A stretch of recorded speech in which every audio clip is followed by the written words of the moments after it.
Salut, salut, salut. De retour sur vos écrans.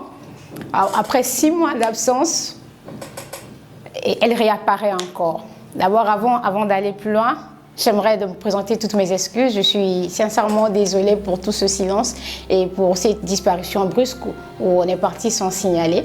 Et si seulement on se mettait à expliquer tout ce qui s'est passé pendant ces 6 mois, je ne vais jamais finir.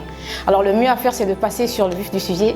Et ce que j'aimerais parler aujourd'hui, c'est de qu'est-ce que la vie en fait. Pourquoi je veux parler de la vie par rapport à ce qui s'est passé, par rapport à ce qui vient de se passer après tous ces 6 mois d'absence. Et je ne sais pas si c'est vraiment, plutôt, je dois commencer à détailler ou bien expliquer tout ce qui s'est passé avec moi. Mais ce que vous pouvez retenir, c'est que Dieu m'a fait grâce et j'ai survécu.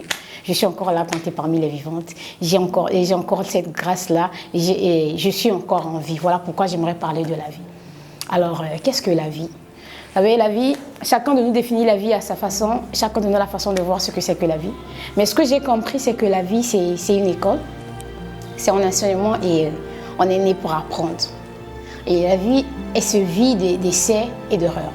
Ce que j'aimerais dire, c'est qu'en s'affrontant à la vie, on comprend ce que c'est que la vie.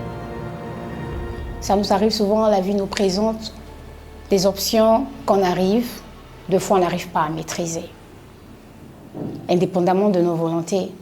Et en ce qui me concerne, la vie m'a présenté des pires choses que j'ai pas pu maîtriser, que j'ai essayé d'être forte.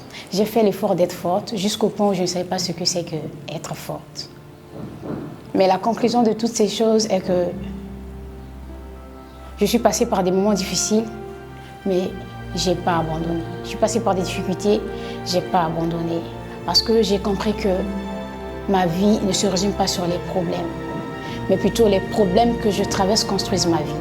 Tout comme pour toi aussi, toi qui me regardes. Ce que je veux te dire, c'est que la vie, les problèmes que tu traverses, ta vie n'est pas résumée sur ces problèmes-là, mais plutôt ces problèmes-là construisent un avenir merveilleux pour toi. Souvent, on a tendance qu'on ne va pas peut-être arriver ou on n'arrivera peut-être jamais. Non, ce n'est pas le cas. On finit toujours par arriver. On finit toujours par trouver le tunnel. Je ne sais pas par quoi tu passes, ce que tu es en train de traverser en ce moment. Mais ce que j'aimerais te dire, c'est que garde espoir et prends courage. La vie, c'est le plus beau cadeau que Dieu nous a offert. Ceux qui sont morts ne peuvent plus espérer, ne savent même plus comment espérer. Mais c'est plutôt toi et moi, nous qui sommes en vie, nous avons encore droit à une certaine expérience. La vie est remplie de beaucoup de choses et elle nous enseigne beaucoup de choses que nous négligeons, en fait, que nous ne prêtons pas attention par négligence.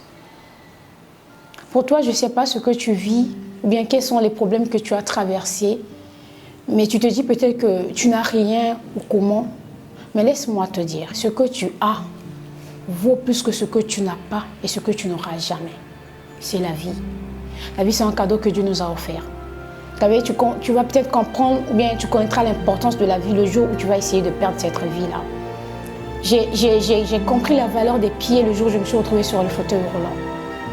Vous savez, c'est facile de dire je n'ai rien, je n'ai pas d'argent, bien je ne suis pas comme ci, comme ça, mais on oublie, on a quelque chose qu'on ne peut même pas acheter. Quelque chose que rien de ce monde, ni personne ne peut nous offrir ça, c'est la vie. Et on minimise cette vie-là, on a tendance à oublier ça.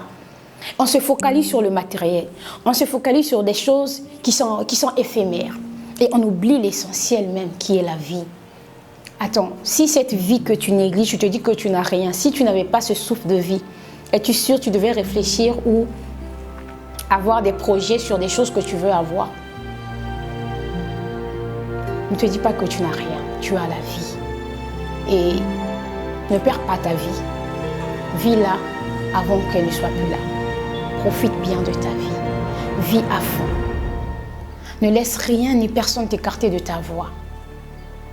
Ta vie, c'est toi qui décides de faire de ce que tu veux de ta vie. Tu peux te plaindre, tu peux te dire que tu n'as personne. À ton accuse, personne n'en veut à personne. Bien au contraire, aime les gens et traite les personnes comme ils devaient être. Tu les aideras à devenir ce qu'ils doivent être. Vous savez, la vie est remplie de bonnes choses. Souvent, on se focalise sur ce qui ne va pas. Et on se laisse influencer par le monde qui n'est autre que notre entourage. Alors, c'était le petit message que j'avais pour toi.